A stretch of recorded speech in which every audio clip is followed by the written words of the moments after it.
Hello, Mr. Voss. This is my expository speech on Shin Splints, and here is my lovely audience. Hi, I'm Megan. I'm Molly's friend from KU. Taylor from KU.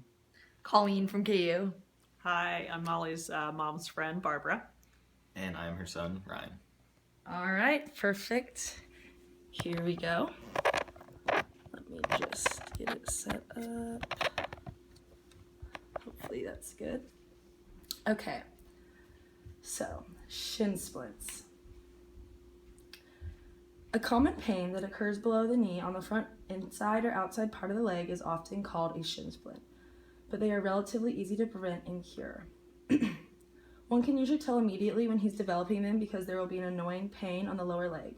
Typically, shin splints result from overuse or compensation on a certain leg, but if they're treated properly, will not last forever. With proper treatment, rest, and stretching, shin splints can be cured in a couple of weeks. They can also be prevented if the right precautions are taken during working out, and if someone knows his or her body limits, one shouldn't even have to worry about shin splints forming. No scientific consensus exists that completely defines this leg pain.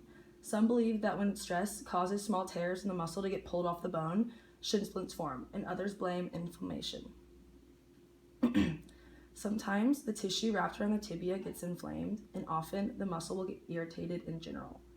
Regardless of how they are formed, many people agree that shin splints are a common cause of misery for many athletes, especially runners. Shin splints are usually formed from intensified exercise or a sudden change in a workout routine, such as adding extra miles or weights.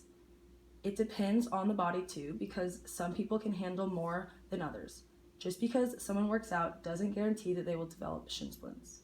Increased stress causes the legs to react and compensate in ways that they are not used to, such as running or working out in a different way to avoid the pain. This compensation may feel better mid-workout, but will harm the muscles more in the long run. A pre-workout routine is also crucial in determining whether the pain will form. Inadequate stretching doesn't allow the legs to properly loosen up, which results in tightened muscles that will not handle stress well.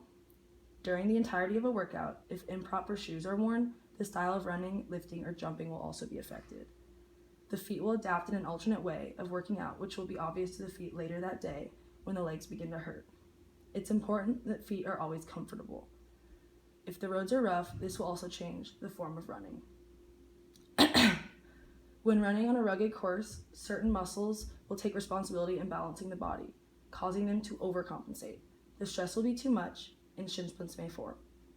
If any of these causes or conditions get combined, which is common for athletes to do, overworked muscles, tendons, and bones will be felt through pain.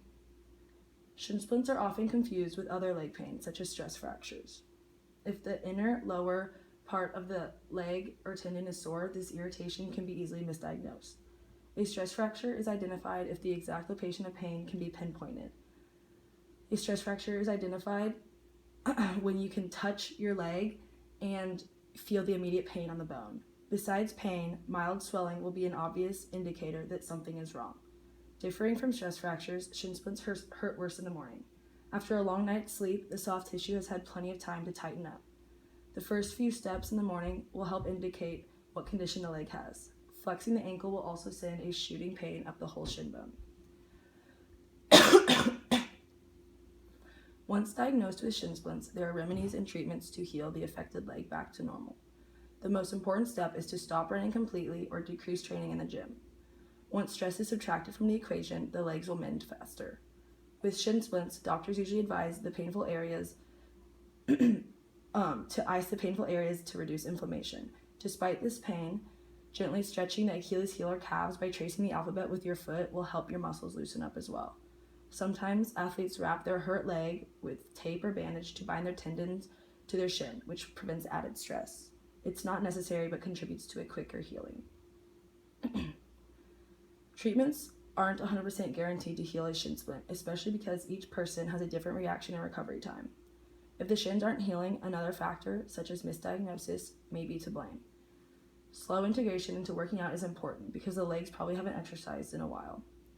A sudden stress after weeks or months of healing will cause the shin splints to return, and in a worst case, a stress fracture may form. A slow mileage buildup, just a couple of miles on smooth ground, will ease the legs back to normal.